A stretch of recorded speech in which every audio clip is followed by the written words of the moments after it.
This channel supports Extra Life in its efforts to raise money for the Children's Miracle Network. For more information about how to donate and join in their efforts, go to the link displayed here. Extra Life. Play games, heal kids. What up, everybody? This is your boy Black Magus, and last year I did this whole thing where after each round or each weekend of the NCAA men's basketball tournament, I would do an overview video talking about my bracket and shit. I just dropped something on the floor. Hopefully it didn't break like my fucking bracket did this year. Anyway, I'm not going to show you my bracket. I think the picture that I have is appropriate enough to explain to you guys exactly what my bracket and probably a lot of people's brackets are all about this year. Now, I do this for fun. It's not like I do this as a serious thing. You know, I create a group, me, a friend or two, and like I said in the video, anybody who wants to join, feel free, if y'all want to, see who can actually get the best bracket and whatnot. You know what I mean? Just for kicks. It's not that serious. Not that serious. That being said, goddamn, I've never seen a year where things have fell apart so quickly for so many people. By 7 p.m. on day 2 of the tournament, there were no perfect brackets. Not in the ESPN Tournament Challenge, not in the CBS Capital One Tournament Challenge. Nobody had anything perfect. They were all fucked. Everybody was fucked up. Ain't nobody trying to go perfect this year, because goddamn, who really would have thought what had happened that weekend happened? So just to talk briefly about my bracket, at this point I only have 2 teams remaining that I picked to go to the Final Four. I almost only ended up having 1 because there was about to be another major upset on Sunday evening, which would have just made me go nuts. So my original Final Four picks were Kansas versus Texas A&M, which is still viable, and then Kentucky versus Michigan State, which rip that shit. Nah.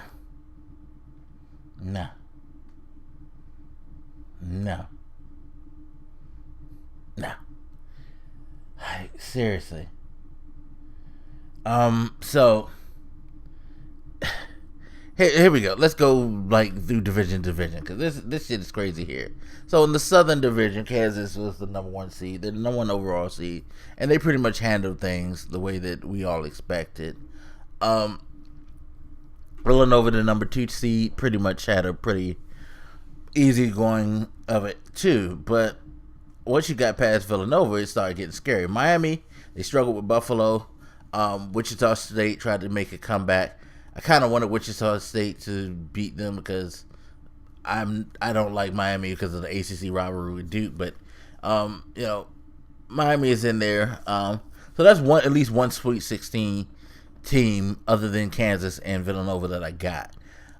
Actually, looking at the South, my South bracket ended up being about as close to perfect as I've ever come in any other bracket this year.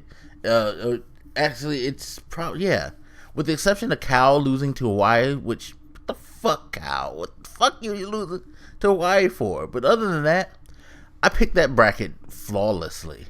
That was the only game that I picked wrong, because I picked Wichita State to beat Arizona. I had Maryland squeaked by South Dakota State, which I thought was hilarious.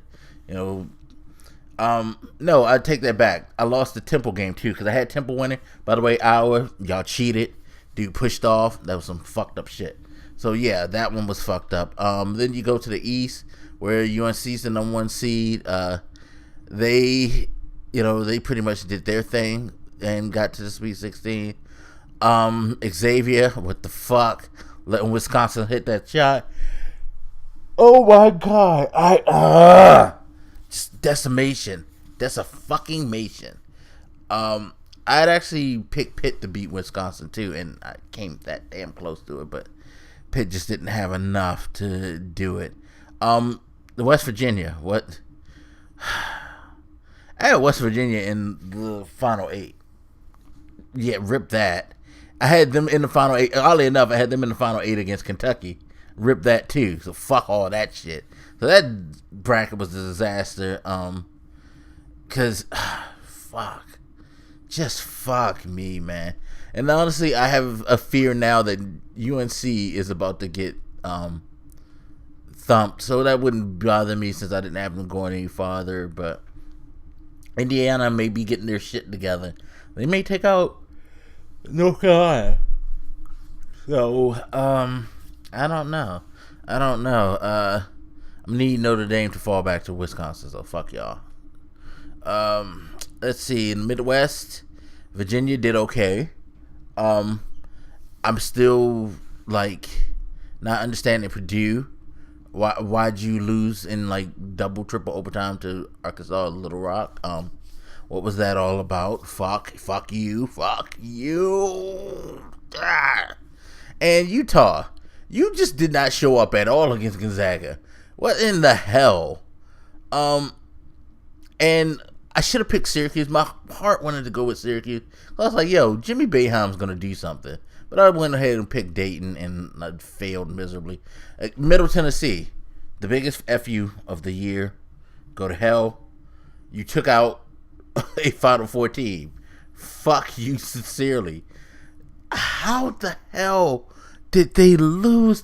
Fucking, oh my god, like that just that destroyed me. When that happened, I was just oh my god, oh man, I wish you could have heard me rant to my homegirl SB, or at least read the rant I did when I sent her like a stream of messages like, oh my fuck, yo, that shit right there just. Tom Izzo, what, your boys, jeez, that was gut wrenching, and that destroyed a lot of people because I know they said a lot of people picked them to win it all. So that right there was just like a huge mega bomb. I think they said the West Virginia and the Michigan State losses had the biggest impacts on most people's brackets. That was some bullshit right there. Going to the West, Oregon had to scare against St. Joe's, which wasn't funny. I had them in the Elite 8. Doesn't matter because they're not going to play who I had them playing. I mean, not in the Elite 8, but in the Sweet 16. They're not playing the Sweet 16 team because fucking Baylor loses to Yale. They decide not to play until the last 5 minutes of the game. And, of course, by then it's too fucking late because Yale has been whipping their ass all fucking game. By the way, I love Dude's response to the thing about the rebounds, about how, like, you put your hands up, you grab the ball, and that's a rebound. They did that more times. They'll fuck him because you should have played a full game. I had Baylor beating my team, Duke, to get to the Sweet 16, which I guess you could say karma. Because, Duke is really walking wounded. 7 players. I think we've gotten the luck of the draw by having to run into Yale. And it's a much more, like, inexperienced team than us. We still have a few players from the championship team that help carry us over, along with the young talent. So we got through them, even though we should have, like, stomped the hell out of them. We were up by 27, only won by 7 because we let them come back. What the fuck?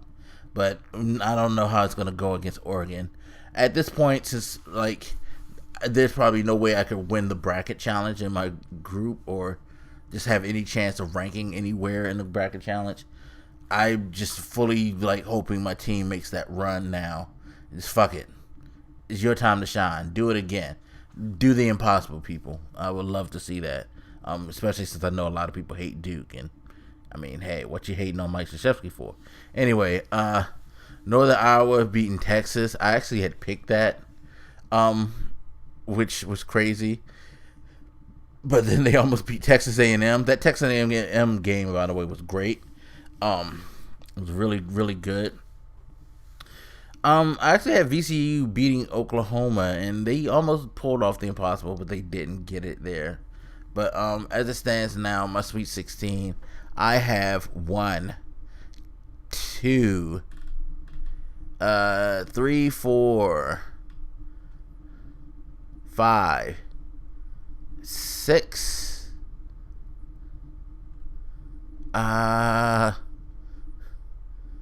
7. I have 7 teams out of 16. That's less teams that are going to be available for the next round, people, in the Elite 8. And I already said 2 of my Final 4 teams are gone, so yeah, good luck on that. Good luck on that. But yeah, this is a fun year. I love this tournament year. All the upsets have been great. They've been great games too, for the most part. Even when you see the bigger teams get blown out, you have to admit it's just a stunning thing, because it's just like you're looking at this and like, why aren't these people as prepared as they should be? Like the Michigan State thing, they were getting their asses handed to them for the most part of the game, and I'm just like, you guys play like 10 times better competition than this. What the fuck is going on? Like, you wore through the Big Ten. Maybe you're tired? I don't know what it is. And maybe that is what it is at the end of the day. When you think about all these big power teams that like kind of just take the L. You know, Baylor, you know, coming from the Big 12, you know, they having to play people like Kansas and Oklahoma year round, you know, struggling through their conference tournament to, you know, secure a higher position. Maybe they just get in and they just like relax a bit, you know, or they're fatigued. I don't know. But it's like these other teams, they get in and they tighten up and they were like, okay, this is our chance to shine. Let's go. I think, of course, as always, and as it has progressively been over the last few years, is that these mid-majors and lesser teams, they keep their players. They have like 4-year, 3-year players who gel together. They've been under the system for a while. They know the deal, and they play as a team. Whereas, you know, a lot of these bigger teams have these kids like, you know, hey, my team, Duke. Everybody's saying that Brandon Ingram is the second pick in the draft this year. So, you know, 9 times out of 10, you're not going to see him in a uniform next year. So he's just biding his time. You know, things like that. You see that a lot with the bigger teams, where they have these players that are just here for a year or two just to secure a proper draft pick and then go get the money, you know? So it's hard to make a cohesive unit that way. And it's not until like around this time of year where they're probably coming together as a team, if anything. So yeah, it's yeah,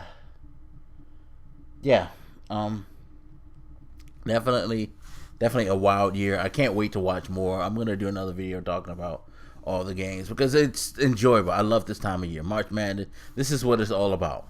All about the chaos, all about the craziness, all about like who's gonna be upset, who's gonna like make that run and all that. It's wonderful. It's wonderful. Oh, real quick before I end this, leading the group is a young man by the name of Josiah, who while the leading bracket doesn't look like it's going to necessarily hold up, I could catch him, and I think one more person could catch him if things go chalk.